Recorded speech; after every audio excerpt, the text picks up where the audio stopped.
शुभ प्रभात. स्वागत आहे तुमचं आपल्या रेसिपीमध्ये. आणि आज बनवणार आहे मस्त असा आईच्या हातचा भेजा फ्राय. चला तर मग बनवूया. तर त्यासाठी भेजा घेतलेला आहे, बकराचा भेजा आहे हा. तर एक पीस घेतलेला आहे आणि तो व्यवस्थित स्वच्छ असा धुवून घ्यायचा आहे. हे बघा, पाणी घेतलेलं आहे त्यामध्ये आणि त्याच्या ज्या वरच्या रेषा आहेत त्या सर्व काढून घ्यायच्या आहेत. तर ही जी रेसिपी आहे ती माझ्या आईची आहे.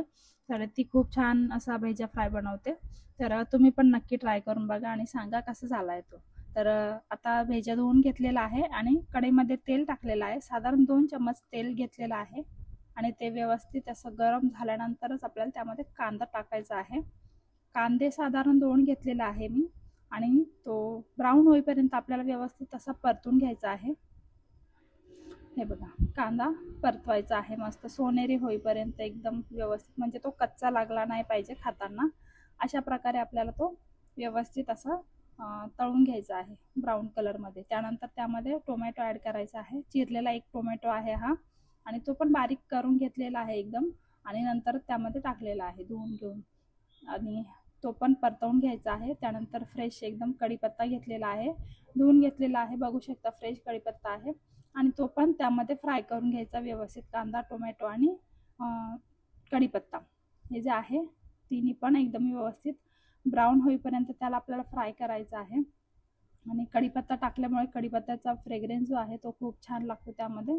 तर तुम्ही पण नक्की ॲड करा त्यामध्ये.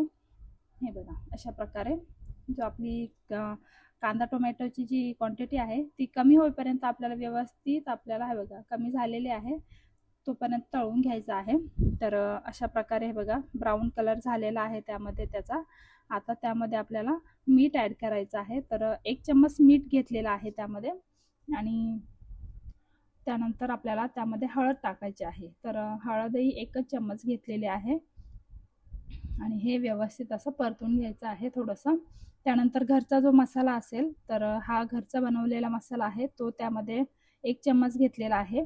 तर तुमच्याकडे जोही असेल मसाला, मालवणी मसाला, तो खूप छान लागतो त्याची टेस्ट त्यामध्ये, तर तो पण तुम्ही ॲड करू शकता.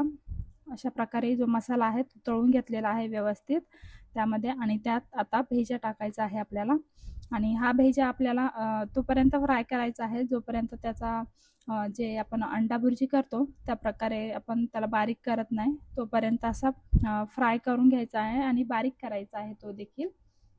हे बघा, बघू शकता तुम्ही, जशी आपण अंडा भुर्जी करतो एकदम बारीकवाली, तशी बारीक एकदम त्याचं पीसेस सारखं करून घ्यायचं आहे. तोपर्यंत गॅसची जी फ्लेम आहे ती स्लो ठेवायची आहे आणि व्यवस्थित असं परतवून घ्यायचं आहे. हे बघा, बघू शकता तुम्ही, हे मस्त असं परतवून घ्यायचा आहे आणि तो बारीक करून घ्यायचा आहे व्यवस्थित एकदम. हे बघा, ऑलमोस्ट तो असा बारीक झालेला आहे. हे बघा, बघू शकता तुम्ही. आणि आता त्यामध्ये आपल्याला पाणी ॲड करायचं आहे. तर साधारण 1 ग्लास पाणी टाकलेलं आहे त्यामध्ये. हे बघा, आणि जोपर्यंत पाणी त्यातलं आटत नाही तोपर्यंत तो आपल्याला शिजवून घ्यायचा आहे व्यवस्थित एकदम, आणि नंतर आपला भेजा जो आहे तो खाण्यासाठी रेडी होणार आहे. तर ही रेसिपी जी आहे ती माझ्या आईची आहे आणि ती खूप छान असा भेजा बनवते. तुम्ही पण नक्की ट्राय करून बघा आणि नक्की सांगा कमेंटमध्ये की कसा झाला आहे. तर भेजा जो आहे तो आपला रेडी झालेला आहे. आणि आपली रेसिपी आवडल्यास लाईक, शेअर, सबस्क्राईब करायला बिलकुलही विसरायचं नाही आहे. भेटूया अशा नवनवीन रेसिपीमध्ये. धन्यवाद.